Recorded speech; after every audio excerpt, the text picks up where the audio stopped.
Olá! Nessa nossa análise, a gente vai desvendar uma história bem surpreendente. A de que as raízes da gestão moderna, bom, elas não estão em salas de reunião do século XX. Na verdade, elas estão em desertos antigos e em campos de batalha de milênios atrás. Vamos começar essa jornada. Quando se fala em gestão, é quase automático pensar em escritórios, em teorias do século passado. Mas e se os princípios que a gente usa até hoje, organização, planejamento, liderança, forem na verdade milenares? É exatamente essa ideia que vamos investigar. E a nossa primeira parada é lá no Egito Antigo, o palco de um dos maiores, se não o maior, feito de gerenciamento de projetos de toda a história da humanidade. Imagina só o desafio: coordenar 100 mil pessoas. É o equivalente a lotar um estádio de futebol gigante, só que não para um evento de algumas horas, mas sim para um trabalho diário, super complexo e contínuo. E olha, essa coordenação toda não foi um esforço de curto prazo, não. Foram 20 anos. 20 anos de trabalho sem parar, o que exigiu um nível de planejamento e uma logística que, sinceramente, desafiam a nossa imaginação.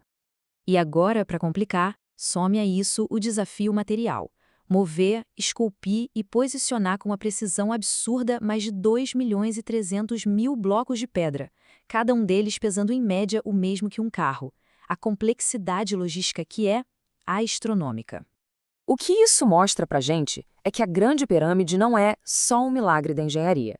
Ela é, acima de tudo, um testemunho de uma capacidade de organização extremamente sofisticada. E isso muito, mas muito antes da palavra gestão sequer existir. Mas essa habilidade de organização monumental não surgiu do nada, nem foi um caso isolado. O pensamento administrativo, na verdade, é como se fosse uma grande tapeçaria, sabe?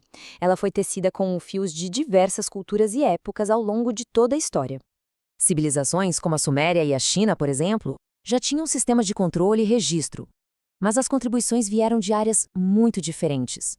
Filósofos como Platão discutiram a especialização do trabalho. A Igreja Católica desenvolveu uma hierarquia e uma cadeia de comando tão eficientes que serviram de modelo por séculos. E claro, a estratégia militar sempre foi uma fonte riquíssima de lições. Então vamos nos aprofundar um pouco mais em uma dessas fontes, que é particularmente poderosa: a influência militar. Porque a necessidade de organização, estratégia e disciplina na guerra acabou gerando lições que vão muito além do campo de batalha. E o que é realmente fascinante é ver como esses princípios são perfeitamente transferíveis. Planejamento, unidade de comando, alocação de recursos, a estratégia para vencer uma batalha e a estratégia para liderar um mercado têm muito mais em comum do que a gente imagina à primeira vista. E é impossível falar de estratégia sem mencionar o grande general Sun Tzu. Há mais de 2.500 anos, ele escreveu A Arte da Guerra. Um manual que, embora seja sobre combate, traz lições atemporais de planejamento, liderança e eficiência que são aplicáveis até hoje. Aqui estão só alguns exemplos tirados da obra dele. Ao falar sobre analisar os planos, ele valoriza a sabedoria de observar antes de agir.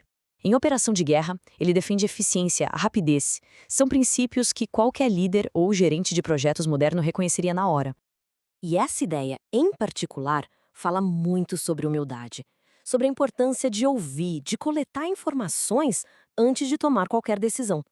É uma lição de liderança que continua tão poderosa hoje quanto era lá na China antiga. Então fica bem claro que as práticas de gestão atuais não surgiram do vácuo. Elas são, na verdade, a continuação de um legado que está vivo. E a conexão com o nosso dia a dia é muito mais direta do que parece. E o ponto central desta análise é exatamente este. As ferramentas que usamos hoje, do planejamento de projetos à estratégia corporativa, são o resultado de milhares de anos de experimentação, de aprendizado e de sabedoria acumulada de muitas fontes diferentes. O que nos leva a uma última reflexão. Se a história toda moldou a gestão até aqui, quais são as mudanças de hoje, sociais, tecnológicas, econômicas, que já estão definindo a forma como o trabalho vai ser organizado no futuro? É uma boa pergunta para a gente pensar a respeito.